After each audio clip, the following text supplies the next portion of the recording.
নমস্কার। চা খেতে খেতে একটু ধর্ম নিয়ে আলোচনা করা যাক।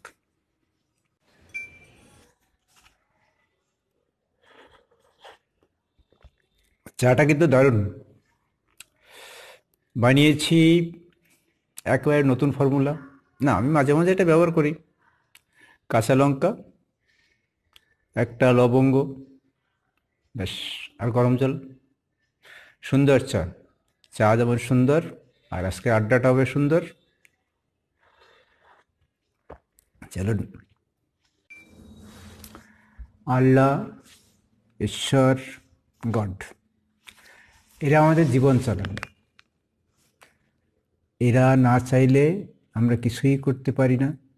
আমাদের যা কিছু চলে এদের জন্যই চলে।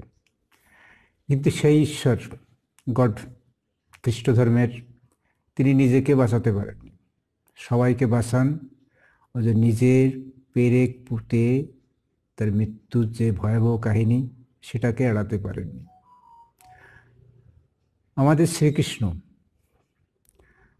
তার জ্ঞাতি ভাইদের মারামারিতে গাছে উঠে পালিয়েছিলেন, কিন্তু সেখানে গিয়ে তার স্বর লাগে পায়ে, আর তার থেকে ইনফেকশন, তাতে তিনি মারা যান। নিজেকে বাঁচাতে পারেননি। তার ছেলের কাহিনী তো অনেকেই জানেন, কুষ্ঠে আক্রান্ত হয়েছিল। কৃষ্ণ তাকে বাঁচাতে পারেননি।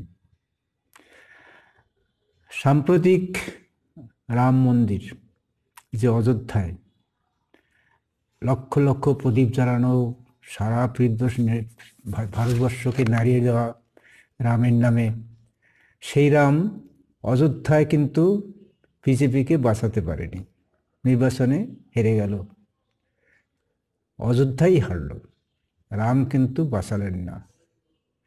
আমাদের প্রধানমন্ত্রী তিনি দাবি করেন তিনি নন বায়োলজিক্যাল, অর্থাৎ আমরা যে মানুষজন মাতৃগর্ভে জন্মাই, তিনি সম্ভবত মাতৃগর্ভে জন্মাননি, সেই আশঙ্কা নিজেই প্রকাশ করেছেন। তিনি বায়োলজিক্যাল সন্তান নন, অর্থাৎ ঈশ্বরের পুত্র।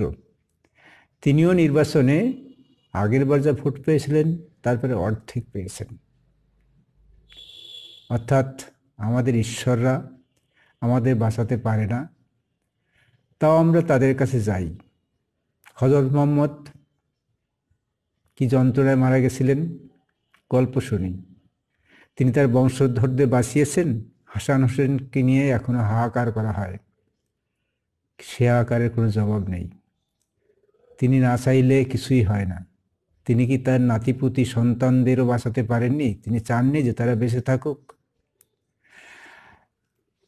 সম্প্রতি একটা ঘটনা এমনি ঘটেছে। আমরা তো পৃথিবীর তলা থেকে তেলের ভরা শূন্য করে দিচ্ছি খনিজ পদার্থ তুলে তুলে, এদিকে পৃথিবীর ভাড়া শূন্য করছি, ওদিকে পৃথিবীর উপর যে গাছপালা সেগুলো কেটে ধ্বংস করছি। তার ফলে প্রতিশোধ কে নেবে? আল্লাহ, ভগবান, গড। তারা প্রতিশোধ নেবে, কিন্তু আমরা বলবো যে হ্যাঁ তাই, তিনিই প্রতিশোধ নিচ্ছেন, প্রকৃতি প্রতিশোধ নিচ্ছে। এদের কারো ক্ষমতা নেই সেই প্রতিশোধ থেকে রক্ষা করার, কারো নেই, একদম নেই, কোনো ক্ষমতা নেই। এই দেখুন না, সৌদি আরব মরুভূমির দেশ, মক্কা, মদিনা, জেড্ডা জলের তলায় বন্যার জলে ডুবে গেল। গত 2-3 বছর ধরে সব হচ্ছে। বাঁচাচ্ছে? বাঁচাচ্ছেন আল্লাহ। চলুন, সম্প্রতি ভিডিও দেখলাম, সেই ভিডিওটা আমি দেখাবো আপনাদের। না, আমি এখানে দেখাবো না, আপনারা দেখবেন ডেসক্রিপশানে গিয়ে, ওখানে লিঙ্ক দিয়েছি, ওখানে দেখবেন যে যে আরব ভূমি ইসলামের পীঠস্থান, সেই আরব ভূমিকে কিন্তু রক্ষা করতে পারেননি তার সৃষ্টিকর্তা। আমাদের কবে যুক্তি বুদ্ধিগুলো কাজ করবে? যতই বলি না কেন, আমি শুনবো, দেখবো আর বলবো সবই ঈশ্বরের, তার ইচ্ছায়। সেই তারকে আল্লাহ হতে পারেন, আমার ভগবান হতে পারেন, খ্রিস্টানদের ঈশ্বর হতে পারেন বা গড হতে পারেন, বা অন্য ধর্মে যাই বলি না কেন, এই ধর্মগুলো মানুষই তৈরি করেছে, এটা আমরা বুঝতে চাই না। আমরা দেখি এদের ইতিহাস, যে মানুষ তৈরি জন্মগ্রহণের অনেক অনেক বছর পরে, হাজার হাজার বছর পরে, কোটি বছর পরে, লক্ষ কোটি বছর পরে এই সব ধর্মের শুরু। এটা সভ্যতার সময়কার। সভ্যতার আগের সময় আদিম অবস্থায় কী ছিল আমরা সেসব ভাবি না। আমরা আরও মারামারি করি, হানাহানি করি কি নিয়ে? আমার ধর্ম হিন্দু ধর্ম, আমার ধর্ম মুসলিম ধর্ম, আমার ধর্ম খ্রিস্টান ধর্ম।